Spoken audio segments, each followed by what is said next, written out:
Today's guest is Dean Gilford from Kilowatt Air Conditioning, Heating, and Electric. Good morning. Good morning. Hey, man, you are the first HVAC contractor to come on the show here. I've asked many. You know, it's been so long since I've actually seen you in person prior to you coming out last week to talk about doing my upgrade. I just like, man, I don't know if he's going to remember me if I call him, because I seriously, it had to be like 5 or 6 years ago since I seen you at a meeting. Yeah, a CREIA meeting. yeah. So how you been? I've been good. Well, it's actually an honor if, one of the best home inspectors out there asked me for an estimate. So Thank you. Well, hey, I refer you to everybody. Thank you. In case you didn't know it. Yeah. Your business information's on my website. Nice. And Appreciate it. People constantly ask me, hey, you an electrician? Yeah, I know a lot of them. Good luck getting them. You know, you get an HVAC guy. Yeah, I know a lot of them. Good luck getting them because they're just so busy. Yeah. You guys are in the amount of business you guys must turn away. It's got to be crazy. I mean, how many people on your crew? We have, with the office and me and my wife, we're at 16 people. We're small. That's not that small. Yeah. Yeah, I mean that's significant right there. That's a lot of staff. Well, it's a job. Yeah. Yeah, it's a job. We stay busy.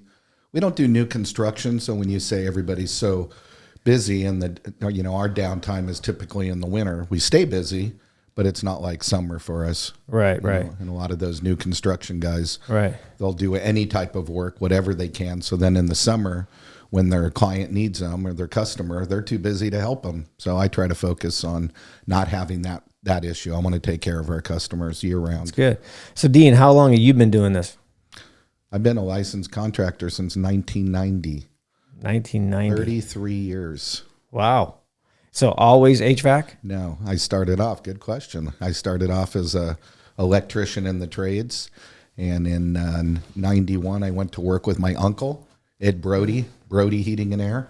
Okay. And bottom line, he said, look, come and work with me, finish your side jobs, which really wasn't my side job. It kept me busy.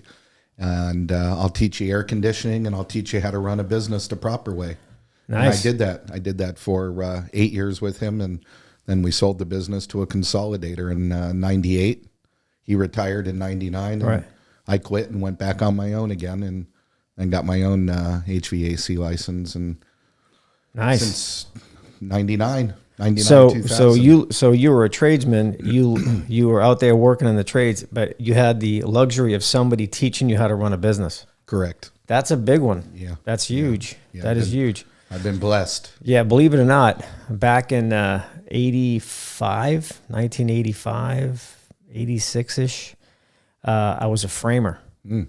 And I worked for a really good guy. The company was called Green Mountain Construction, and he was he kind of took me under his wing, taught me how to read blueprints and all this other stuff. Yeah. I wound up going off on my own and just building additions on people's houses and stuff, for big custom decks and all this stuff. But dude, I had no idea how to run a business, and I failed miserably. But I was really good at building. Yeah. My sister had to jump in, try to help me with my accounting. By then it was too late. Everything crashed around 89. So I was coming up to that. So everything started slowing down, and that was it. So I couldn't run a business back then. Yeah. But I learned a lot from that.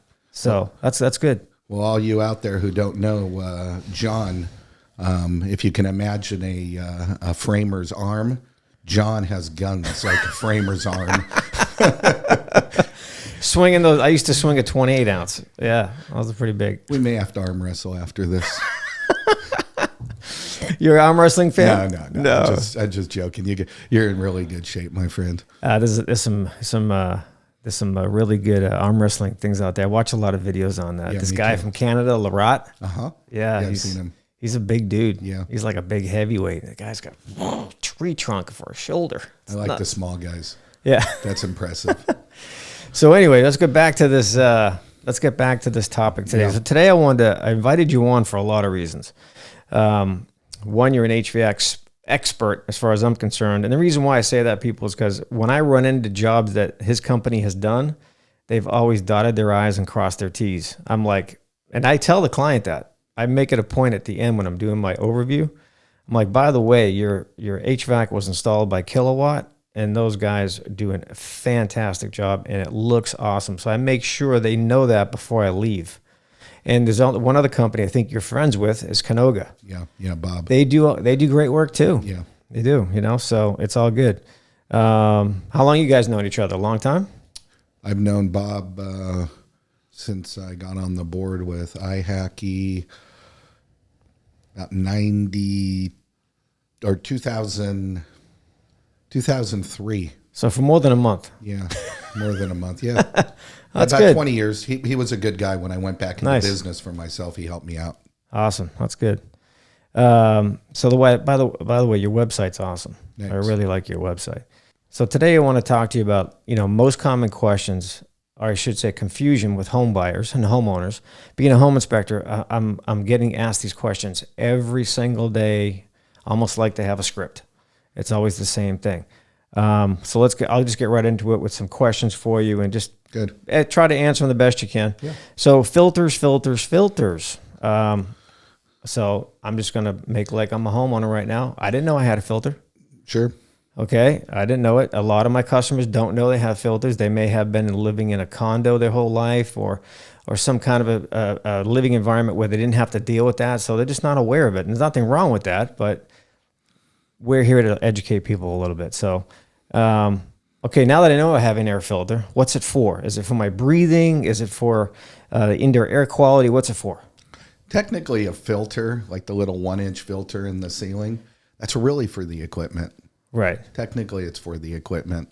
Yes, it'll collect larger particulates, but it's not for any sort of indoor air quality, pet dander, allergens. It's not designed for that. The ones you find at Home Depot, the 3M product, they have a MERV rating 10 to 16. Basically, imagine putting a piece of cardboard where the air is going through. Right. So the more dense that filter is, the more particulates it collects.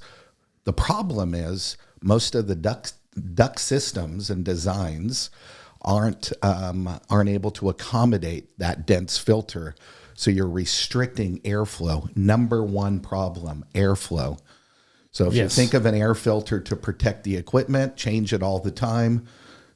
There's one of your questions I'm sure is going to be how often should they be changed? I'm going to get to that. Yeah.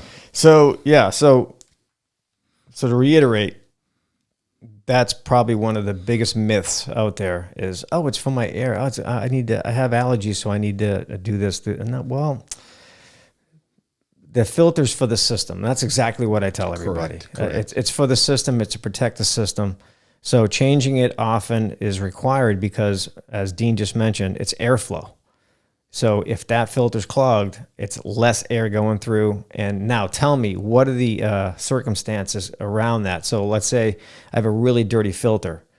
What kind of symptoms is that going to cause my HVAC system to do? Well, one, because the filter, depending on the filter, if it's not that dense, all those little particulates will pull through the duct and then will go to the coil, the evaporative coil. And then that coil will get dirty. And then again, it's trying to push air through a straw. You can only push so much air. Right. So the dirtier it gets, the more clogged up it gets. Right. And the coil is located typically above the furnace area, or if it's a vertical, if it's a horizontal, it's going to be probably on the left or right side. So that's what he means by the coil, evaporator coil. So yeah, everything has to be clean, in other words. Correct. So just the other day, just a little side note, I was in a 1930s house, had this huge walk-in crawl space, which I loved. Everybody there was loving that because no one had to crawl. So we were walking around in there going, yeah. And that's where they had the air filter in the basement. I'm like, come on, man, what are you putting the air filter in the basement for? I disagree with that stuff because nowadays you can put them in the house, make them so easy to change.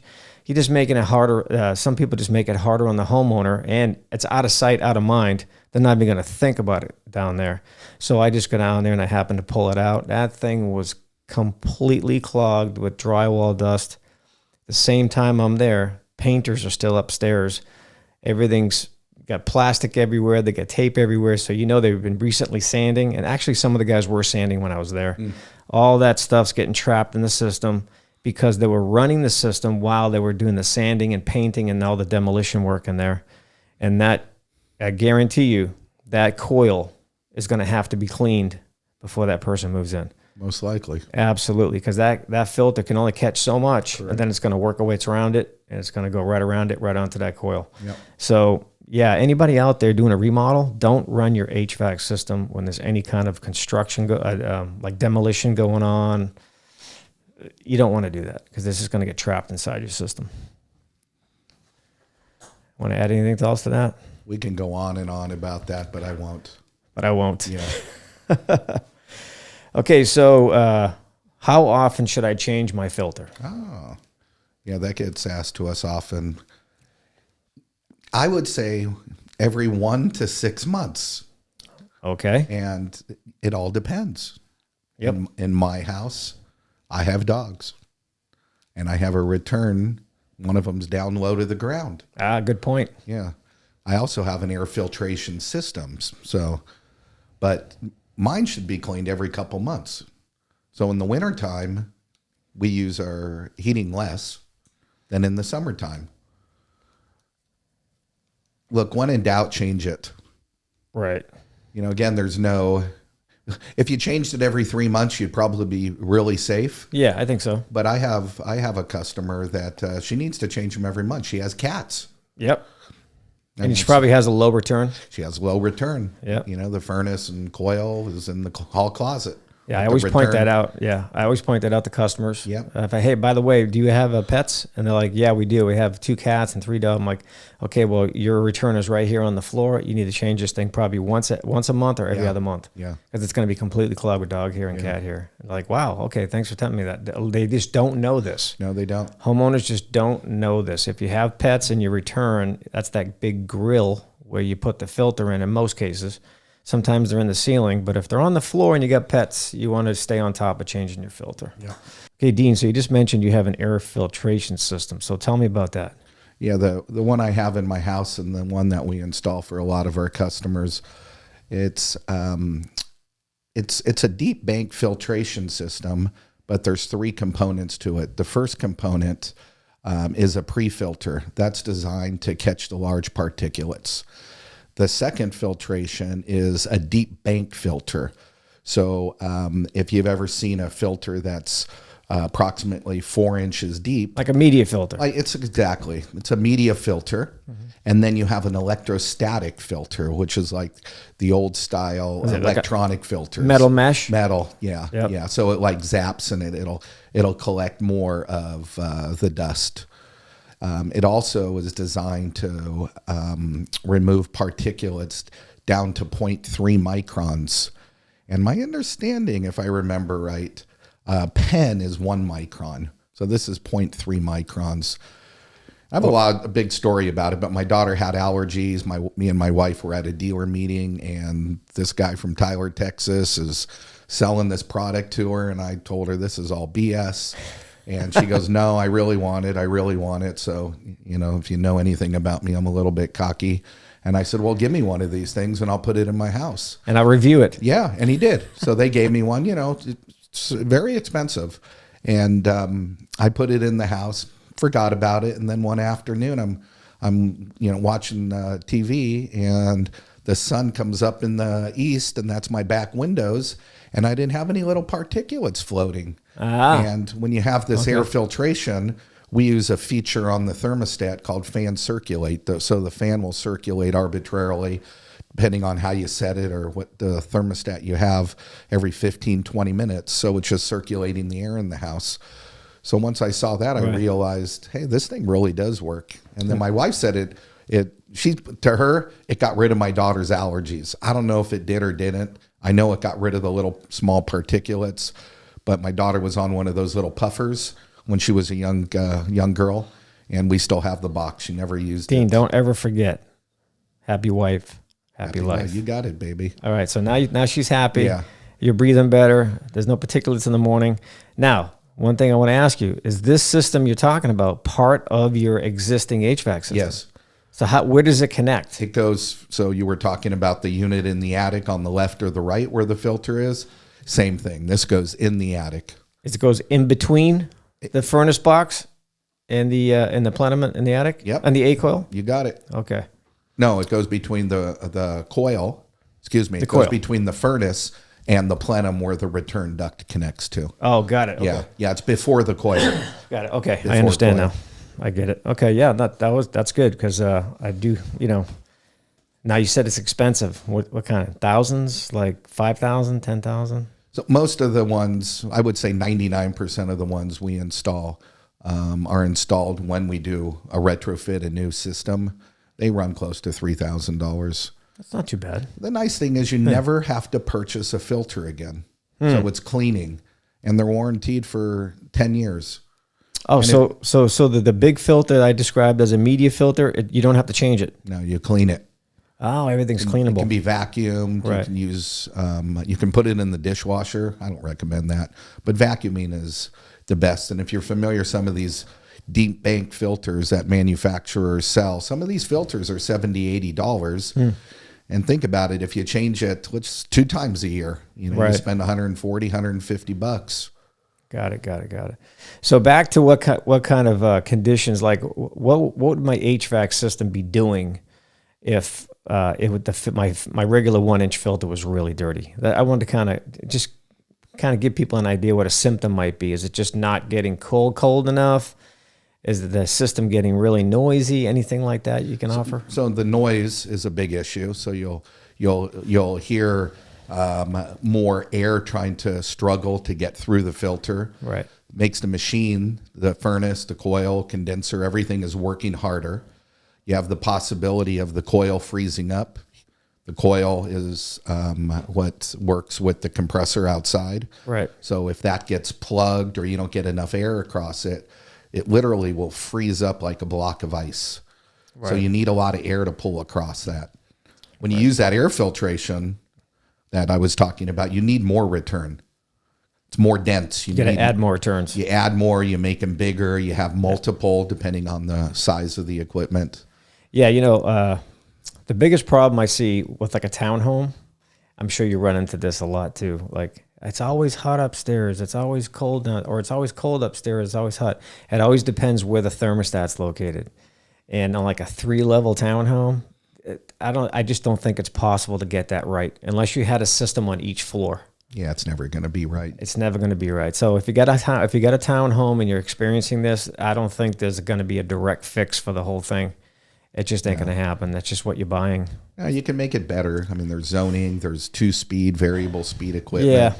Even something as simple as a thermostat with little wireless sensors, and they all communicate to each other. So you can you can set each level. If you wanted 70 upstairs and you wanted 75 downstairs, well, I can tell you the downstairs is going to be 65 when the upstairs is 70. So that's the downside to doing that.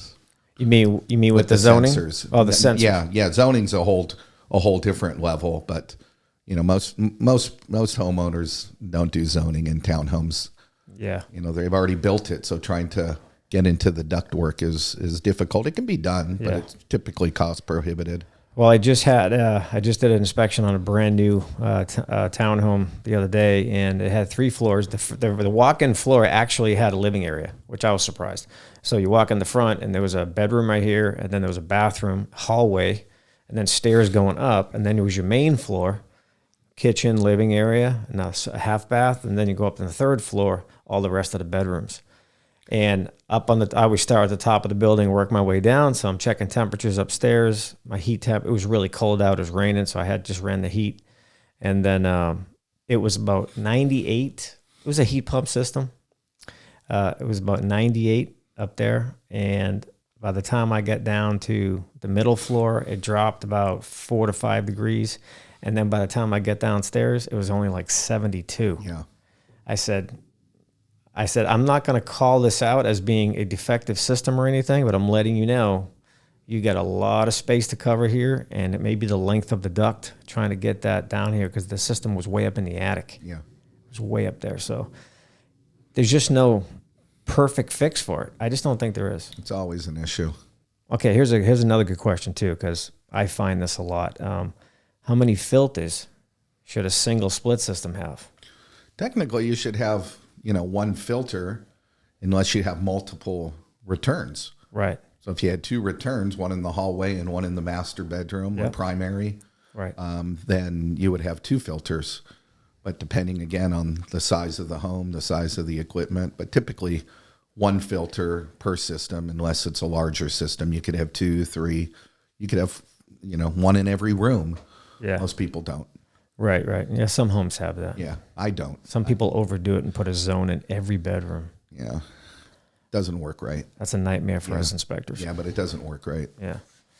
So, okay, great. A lot of times I find multiple filters, like within a very short span. One's here, 2 feet away is another media filter, and then right here is the reusable filter. Yeah. Yeah, it's crazy. One system, one return. So, yeah. Like you said, it's in the attic and the homeowner doesn't know. So they changed the one in the hallway. Have no idea there's one up there that's 3 inches thick with debris. Yep. And I wonder why the shit don't work. Yep.